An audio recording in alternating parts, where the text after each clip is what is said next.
Hello students, आज का हमारा टॉपिक है structure of plasma membrane of bacteria. Bacterial cell में साइटोप्लाज्म जो होता है वो एक थिन एंड फ्लेक्सिबल मेम्ब्रेन द्वारा लिमिटेड रहता है, जो कि रिजिड सेल वॉल के नीचे पाई जाती है। इसे प्लाज्मा मेम्ब्रेन, प्लाज्मा लेमा या साइटोप्लाज्मिक मेम्ब्रेन कहते हैं। इसकी थिकनेस 7.5 टू 10 नैनोमीटर होती है और यह दो पैरेलल डार्क लाइंस की बनी होती है, जिसमें ईच डार्क लाइन जो होती है वो 2.5 नैनोमीटर थिकनेस की होती है। ये दोनों डार्क लाइंस जो होते हैं इनके बीच में 3.5 टू 5 नैनोमीटर का एक लाइट स्पेस पाया जाता है। बैक्टीरियल साइटोप्लाज्मिक मेम्ब्रेन जो होती है वो यूकैरियोटिक प्लाज्मा मेम्ब्रेन के समान ही फास्फोलिपिड बाइलेयर की बनी होती है और ये भी वे सारे फंक्शन परफॉर्म करती है जो कि यूकैरियोटिक प्लाज्मा मेम्ब्रेन द्वारा परफॉर्म किए जाते हैं। इसका मेन फंक्शन ये होता है कि यह परमेबिलिटी बैरियर की तरह एक्ट करती है, जो कि बैक्टीरिया के अंदर व बाहर जाने वाले मॉलिक्यूल्स जो होते हैं उनके ट्रांसपोर्टेशन को कंट्रोल करती है। बेसिकली प्लाज्मा मेम्ब्रेन जो होते हैं वो एक सेलेक्टिवली परमेबल मेम्ब्रेन की तरह काम करती है, जो कि जो सेलेक्टिव मॉलिक्यूल्स के एंट्री या एग्जिट को ही अलाउ करती है। इनमें प्रोटीन टू लिपिड रेशो जो होता है वह 3:1 का पाया जाता है, जो कि माइटोकॉन्ड्रियल मेम्ब्रेन के समान होता है। अगर हम यूकैरियोटिक प्लाज्मा मेम्ब्रेन की बात करें तो इनके अंदर लगभग 50% प्रोटीन, 40% लिपिड एंड 10% कार्बोहाइड्रेट पाया जाता है। हालांकि यूकैरियोटिक प्लाज्मा मेम्ब्रेन भी सेल फंक्शन के according protein to lipid ratio जो होता है वो वेरी करता है। बैक्टीरियल प्लाज्मा सेल मेम्ब्रेन की chemical organization and major features जो होते हैं उनको सबसे पहले सिंगर निकोलसन ने एक्सप्लेन किया। सिंगर निकोलसन ने 1972 में फ्लूइड मोज़ेक मॉडल दिया, जिसके अकॉर्डिंग जो प्लाज्मा मेम्ब्रेन्स जो होती हैं वो लिपिड बाइलेयर की बनी होती हैं और लिपिड बाइलेयर जो होती हैं क्वासी फ्लूइड स्टेट में होते हैं, अतरल अवस्था में होते हैं, जिनके अंदर प्रोटीन मॉलिक्यूल जो होते हैं वो फ्लोट करते हैं, तैरते रहते हैं। यह उसे समान है जैसे कि लिपिड मॉलिक्यूल्स का एक समुद्र बना हुआ है और उसके अंदर प्रोटीन मॉलिक्यूल जो हैं वो आइसबर्ग, बर्फ़ के टुकड़ों के समान जो होते हैं वो तैरते रहते हैं।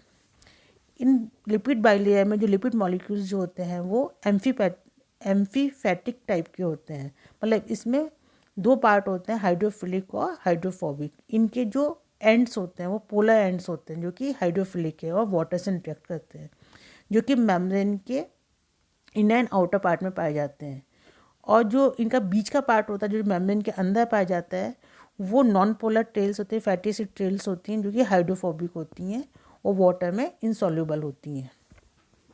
इनमें जो मेम्ब्रेन में पाए जाने वाले जो प्रोटीन्स हैं वो लगभग 19 टाइप के होते हैं और इन प्रोटीन्स को मेजर 2 पार्ट में डिवाइड कर सकते हैं। पहला पेरिफेरल या एक्सट्रिंसिक प्रोटीन, जो कि मेम्ब्रेन के आउटर इनर पार्ट में लूजली कनेक्टेड रहते हैं और इनको डिटर्जेंट या स्ट्रॉन्ग सॉल्ट द्वारा ईजिली रिमूव किया जा सकता है। सेकंड टाइप है इंट्रीगल या इंट्रिंसिक प्रोटीन्स। ये जो होते हैं ये मेम्ब्रेन के अंदर धंसे रहते हैं और ये भी जो होते हैं लिपिड मॉलिक्यूल के समान ही एम्फीफैटिक टाइप के होते हैं, जिनमें कि हाइड्रोफिलिक और हाइड्रोफोबिक दोनों पार्ट पाए जाते हैं। हाइड्रोफोबिक पार्ट जो होता है वो लिपिड बाइलेयर में धंसा रहता है और इनर आउटर में निकला हुआ जो इनका पार्ट होता है वो पोलर एंड्स होते हैं, जो कि हाइड्रोफिलिक होते हैं और वाटर से इंटरेक्ट करते हैं। बैक्टीरियल सेल मेम्ब्रेन में यूकैरियोटिक सेल मेम्ब्रेन के समान स्ट्रियल्स नहीं पाए जाते हैं, हालांकि इससे एक्सेप्शन है माइकोप्लाज्मा और मिथेनोट्रॉप्स। इनमें स्ट्रियल्स नहीं होते, लेकिन इनमें स्ट्रियल्स के समान ही मॉलिक्यूल से कंपाउंड पाए जाते हैं जिन्हें होपेनॉइड्स कहते हैं और इनका फंक्शन जो होता है वो स्ट्रियल के समान ही होता है। ये भी सेल मेम्ब्रेन को स्टेबिलिटी या स्थायित्व प्रदान करते हैं। अगर हम इसके डायग्राम में देखें तो ये सिंगर निकोलसन द्वारा दिया गया फ्लूइड मोज़ेक मॉडल है, जिसके अंदर लिपिड बाइलेयर बनी होती है।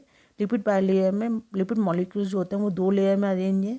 आउटर में इनके पोलर एंड्स और इनर में इनकी फैटी एसिड टेल्स पाई जाती हैं। इनके अंदर ये प्रोटीन्स हैं, जो प्रोटीन्स इनर और आउटर साइड में लगे रहते हैं वो पेरिफेरल प्रोटीन होता है, जिनको ये ईजिली रिमूव किया जा सकता है और ये प्रोटीन जो कि इसके अंदर से पास होते हैं, इनमें धसे रहते हैं, ये इंटीग्रल प्रोटीन्स होते हैं जो कि इनको ईजिली रिमूव नहीं किया जा सकता। आउटर मेम्ब्रेन के ऊपर इनमें लिपिड जुड़े हुए कुछ ओलिगोसैकेराइड या ग्लाइकोलिपिड चेन्स पाई जाती हैं जो कि इनको एंटीजेनिक प्रॉपर्टी प्रोवाइड करती हैं। साथ ही लिपिड बाइलेयर के अंदर मॉलिक्यूल्स होते हैं जो कि होपेनॉइड्स होते हैं और ये स्टेरॉइड्स के समान होते हैं, और ये मॉलिक्यूल जो होते हैं वो इस लिपिड बाइलेयर की स्टेबिलिटी प्रोवाइड करते हैं, इसको स्थायित्वता प्रदान करते हैं।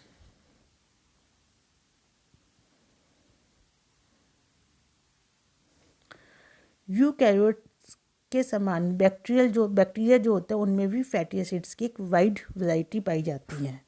इनमें भी saturated and unsaturated fatty acids पाए जाते हैं, और इनका रेशो जो होता है वो इनकी फ्लूइडिटी को जो होता है वो एक्सप्लेन करता है, और इनको उसकी फ्लूइडिटी को इनका जो saturated and unsaturated fatty acid जो होते हैं इनका रेशो जो होता है वो उनकी जो प्लाज्मा मेम्ब्रेन जो होते हैं उसकी फ्लूइडिटी जो होता है उसको डिसाइड करता है।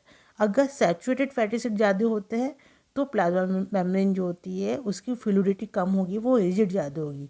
अगर अनसैचुरेटेड फैटी एसिड होंगे तो प्लाज्मा मेम्ब्रेन जो होती है उसकी फ्लूइडिटी बढ़ जाती है।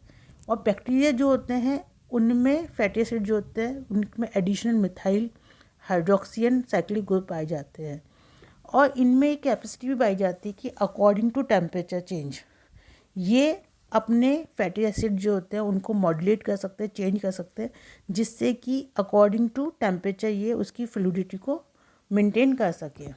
हालांकि इसमें पाए जाने वाले मैक्सिमम जो इसमें फैटी एसिड पाया जाता है वो फास्फोटाइडिल इथेनॉल एमाइन जो कि इसमें मेजरली पाया जाता है। इसके अलावा फास्फोटाइडिल सीरीन एंड फास्फोटाइडिल कॉलिन जो होते हैं ये फैटी एसिड्स में स्मॉल अमाउंट में पाए जाते हैं। बहुत सारे ग्राम पॉजिटिव बैक्टीरिया जो होते हैं उनके अंदर मेम्ब्रेन बाउंड लिपोटिकोइक एसिड पाया जाता है। कुछ स्पीशीज़ होती हैं जैसे कि माइक्रोकोकस एंड सार्सिनी स्पीशीज़ जिनमें ये मेम्ब्रेन बाउंड लिपोटिकोइक एसिड जो होता है वो एब्सेंट होता है, बट इनके अंदर इन्हीं के समान मेम्ब्रेन बाउंड सक्सिनाइलेटेड लिपेमेनोन पाया जाता है। ये लिपोटिकोइक एसिड जो होते हैं वो cell wall glycerol teichoic acid के समान ही होते हैं।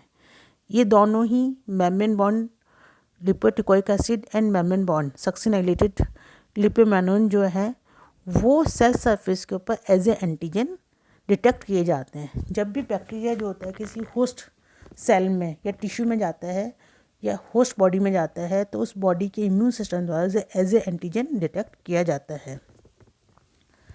फास्फोलिपिड बाइलेयर जो होती है उसमें आउटर मेम्ब्रेन जो होती है जो इसका जो लिपिड पोर्शन जो होता है वो चार्ज मॉलिक्यूल के लिए इम्परमेबल होता है, वो चार्ज मॉलिक्यूल को की एंट्री को अलाउ नहीं करता है। हालांकि इन जो फास्फोलिपिड बाइलेयर जो होते हैं उनके अंदर कुछ पोर्स पाए जाते हैं जिन्हें पोरिन्स कहते हैं या चैनल्स कहते हैं, जिनके through ions sugars and amino acid जो होते हैं उनका ट्रांसपोर्टेशन जो होता है उनका पैसिव ट्रांसपोर्टेशन जो होता है वो पॉसिबल होता है। उसके अलावा इनके अंदर प्रोटीन्स के बने हुए ट्रांसपोर्टर्स या परमेजेस पाए जाते हैं जो कि लार्ज मॉलिक्यूल्स जो होते हैं उनका सेलेक्टिव एक्टिव ट्रांसपोर्टेशन करने में सक्षम होते हैं। प्लाज्मा मेम्ब्रेन जो अब हम प्लाज्मा मेम्ब्रेन के फंक्शन की बात करें तो मेन फंक्शन क्या है इसका, सेलेक्टिव मॉलिक्यूल्स का ट्रांसपोर्टेशन। प्लाज्मा मेम्ब्रेन जो होती हैं वो मॉलिक्यूल्स के एक्टिव एंड पैसिव ट्रांसपोर्ट के लिए साइट का काम करती हैं। इसके अलावा चूँकि हमको पता है कि ये प्रोकैरियोटिक सेल्स होती हैं और बैक्टीरिया के अंदर माइटोकॉन्ड्रिया जो होते हैं वो एब्सेंट होते हैं, तो इनके अंदर प्लाज्मा मेम्ब्रेन जो होती हैं वो माइटोकॉन्ड्रियल मेम्ब्रेन की तरह भी काम करती है जिन पे रेस्पिरेटरी चैन कंपोनेंट्स पाए जाते हैं, और इनके ऊपर इलेक्ट्रॉन ट्रांसपोर्ट चैन जो होती हैं वो एनर्जी प्रोडक्शन का काम करती हैं। इन पे जो होते हैं प्रोटॉन पंप्स पाए जाते हैं जो कि प्रोटॉन ATPase के बने होते हैं जो कि ATP का निर्माण करते हैं। प्लाज्मा मेम्ब्रेन जो इसके अलावा प्लाज्मा मेम्ब्रेन जो होती है वो phospholipids, peptidoglycan, LPS and capsular polysaccharide के निर्माण में भी सहायक होती है। प्लाज्मा मेम्ब्रेन जो होती है वह DNA एंड प्लाज्मिड के अटैचमेंट के लिए साइट प्रोवाइड करती है, जहाँ की डीएनए जो होता है, न्यूक्लियोइड रीजन जो होता है वो प्लाज्मा मेम्ब्रेन से जुड़ा हुआ रहता है। और ये माना जाता है कि किसी अननोन मैकेनिज्म द्वारा जो रेप्लिकेटेड डीएनए जो होते हैं, जिन्हें हम सिस्टर क्रोमोसोम्स ही कह सकते हैं, उनके सेपरेशन में भी प्लाज्मा मेम्ब्रेन जो होती है वो हेल्प करती है। इसके अलावा जो प्लाज्मा मेम्ब्रेन जो होती है वो बैक्टीरिया में पाए जाने वाले कीमोटैक्सिस जो प्रोसेसेस जो होती हैं उनको भी ये कंट्रोल करती है। और फोटोसिंथेटिक एपरेटस जो कि पर्पल बैक्टीरिया में पाया जाता है वो भी सेल मेम्ब्रेन के ऊपर पाया जाता है। जैसे कि हमें पता है, अगेन हम बात करते हैं कि प्रोकैरियोटिक सेल्स है और इनके अंदर क्लोरोप्लास्ट भी एब्सेंट होते हैं। तो जितने भी ऐसे बैक्टीरिया जिनके अंदर की पिगमेंट्स पाए जाते हैं, वो पिगमेंट जो होते हैं वो जो बैक्टीरिया की सेल मेम्ब्रेन जो होते हैं उस पर ये पाए जाते हैं। तो इस प्रकार से जो प्लाज्मा मेम्ब्रेन जो होती है वो बहुत इंपॉर्टेंट फंक्शंस जो होती है वो प्ले करती है। वो जो बैक्टीरिया जो होती है उसकी इंटीग्रिटी जो होती है उसको बनाए रखती हैं। तो आज के चैप्टर में हमने पढ़ा structure and function of plasma membrane of bacteria. Thank you.